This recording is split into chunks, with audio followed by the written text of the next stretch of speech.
Welcome student. मैं doctor Sunita Beniwal, assistant professor of economics. आज का हमारा टॉपिक है uncertainty bearing theory of profit, लाभ का अनिश्चितता वहन संबंधी सिद्धांत। इस सिद्धांत को जानने से पहले यह जानना आवश्यक है कि लाभ क्या होता है, व्हाट इज प्रॉफिट। तो नेशनल इनकम या राष्ट्रीय आय में से उद्यमी यानी एंटरप्रेन्योर को मिलने वाला जो भाग होता है वह लाभ कहलाता है। एक उद्यमी या एंटरप्रेन्योर का जो मुख्य कार्य है वो अनिश्चितता को सहन करना या जोखिम को उठाना होता है, और उद्यमी को इन कार्यों के बदले में जो आय प्राप्त होती है उसे लाभ कहा जाता है। यानी लाभ उद्यमकर्ता का उत्पादन में भाग लेने का प्रतिफल होता है। अब है कि एक जो उद्यमकर्ता है उसकी अपनी कुछ विशेषताएं होती हैं।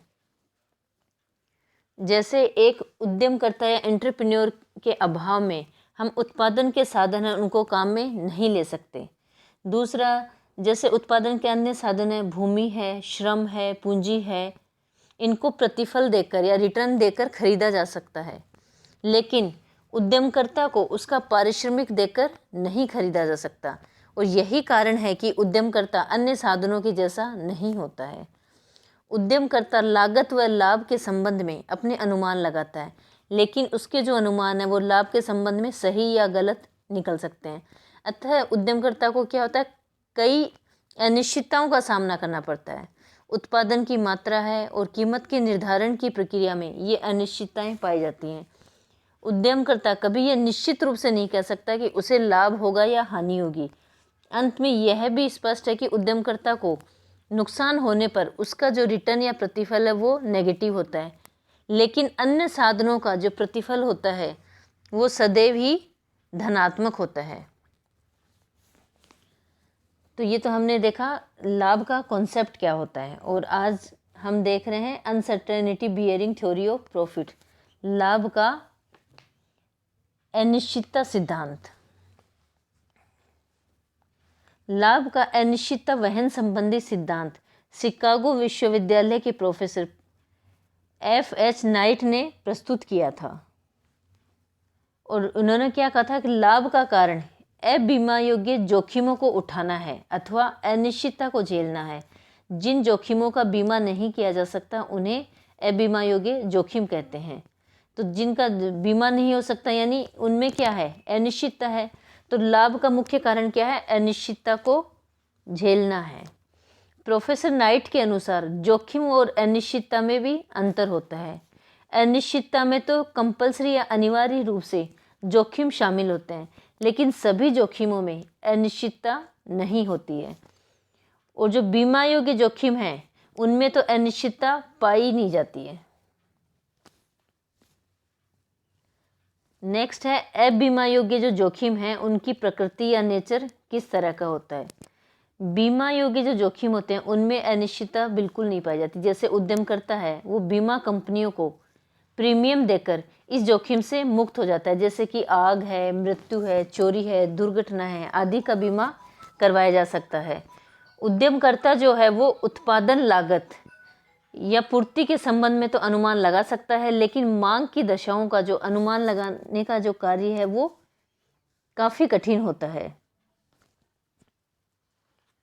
लाभ का जो मुख्य कारण है वो मांग व पूर्ति की भावी दशाओं के संबंध में अज्ञानता या अनिश्चितता का पाया जाना माना गया है।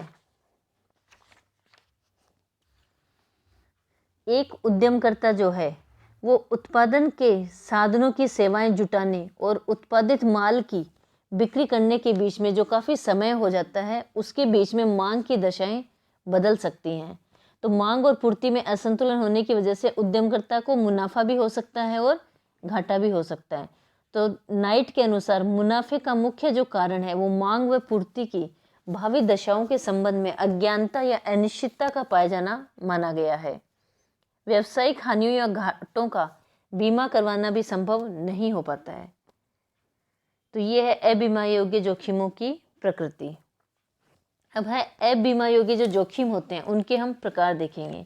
तो जिन जोखिमों का बीमा नहीं कराया जा सकता उन्हें हम अबीमा योग्य जोखिम कहते हैं। अबीमा योग्य जो जोखिम है वो मुख्यतः 4 प्रकार के होते हैं। पहला है कॉम्पिटेटिव अनसर्टेनिटी यानी प्रतिस्पर्धा की जोखिमें। दूसरा है तकनीकी जोखिमें, टेक्नोलॉजिकल अनसर्टेनिटी। तीसरा है सरकारी हस्तक्षेप की जोखिमें, गवर्नमेंट इंटरफेरेंस अनसर्टेनिटी।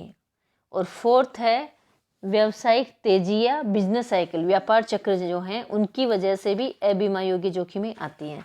तो सबसे पहले हम देख रहे हैं प्रतिस्पर्धा की जोखिमें, यानी कंपटीशन की वजह से कौन से जोखिम आते हैं। प्रतिस्पर्धा की जोखिमों में बाजार में प्रतिस्पर्धा की बदलती हुई दशाएं आती हैं। जैसे प्रतिस्पर्धा के बढ़ जाने पर लाभ कम हो जाते हैं, उत्पादक आपस में प्रतिस्पर्धा करते हैं और अपना माल बेचने का भरसक प्रयास करते रहते हैं। जैसे बाजार में हम देखते हैं कि जैसे नई फर्में आ जाती हैं, तो नई फर्मों के आने और उनकी प्रतियोगिता कंपटीशन के कारण जो पुरानी फर्में हैं उनके लिए बाजार स्थितियां और अधिक अनिश्चित हो जाती हैं। नई फर्मों के कारण पुरानी फर्मों की बिक्री कम हो जाती है और उनके लाभ कम होने की संभावनाएं जो हैं वो बढ़ जाती हैं। ये तो हमने देखा पहला प्रतिस्पर्धा की जोखिमें। दूसरा है तकनीकी जोखिमें। तकनीकी जोखिमें तकनीकी परिवर्तनों की वजह से उत्पन्न होती हैं। एक उत्पादक दूसरे उत्पादक से बेहतर तकनीक को अपना सकता है अथवा स्वयं पुरानी व जो प्रचलित तकनीकें होती हैं वो बदल जाती हैं। आज का युग अगर हम देखें तो तकनीकी परिवर्तनों का युग है। प्राय जैसे मशीनें हैं तथा उत्पादन के अन्य पूंजीगत साधनों को घिसने या खराब होने से पहले उनको बदलना पड़ता है, अन्यथा उत्पादन लागत के आधार पर किसी भी उद्यमी के लिए टिकना कठिन हो जाता है। तो ये है तकनीकी जोखिमें। तीसरा है सरकारी हस्तक्षेप के कारण उत्पन्न होने वाली जोखिमें। सरकारी हस्तक्षेप से क्या होता है, व्यवसाय व उद्योग के जो लाभ हैं वो प्रभावित हो सकते हैं। और जैसे हम देखें कि आर्थिक विकास और आर्थिक स्थायित्व लाने के दृष्टिकोण से सरकार जो होती है वो इकोनॉमी में हस्तक्षेप करती है। कभी कभी गवर्नमेंट ऐसे अनिश्चित कदम उठा लेती है जिनका कि एंटरप्रेन्योर या उद्यमी वर्ग को पूर्व में अनुमान नहीं होता है, जिसके फलस्वरूप क्या होता है, उनको लाभ या हानि उठानी पड़ती है। जैसे गवर्नमेंट जो है वो मुद्रा का अवमूल्यन कर सकती है, आयात निर्यात नियंत्रण इत्यादि सरकार के आकस्मिक हस्तक्षेप के कुछ उदाहरण हैं। जो फोर्थ जोखिम है वो है व्यवसाय में आने वाली तेजी या मंदी या व्यापार चक्र। व्यवसाय में तेजी या मंदी के दौर आने से भी जो लाभ होते हैं वो प्रभावित होते हैं। जैसे हम देखें कि एक व्यवसाय में मंदी के समय तो लाभ घट जाते हैं और तेजी के समय जो हमारे लाभ होते हैं वो बढ़ जाते हैं। व्यावसायिक उतार चढ़ाव जो है वो किसी भी पूंजीवादी अर्थव्यवस्था की मूल विशेषताएं मानी जाती है। मंदी के समय बाजार में क्या होता है, डिमांड जो होती है वो काफ़ी कम हो जाती है, तो मंदी के समय एक उद्यमी के लाभ कम हो जाते हैं। और तेजी के समय या इन्फ्लेशन के समय डिमांड या मांग बढ़ जाने की वजह से एक उद्यमी के लाभ बढ़ जाते हैं।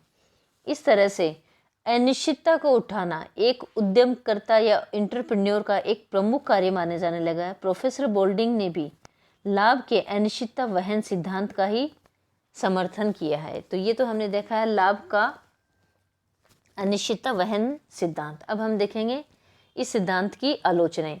लाभ का अनिश्चितता वहन सिद्धांत लाभ का एक पूर्ण सिद्धांत नहीं माना जा सकता है। तो इसके क्या कारण है या इस सिद्धांत की आलोचनाएं क्या हैं।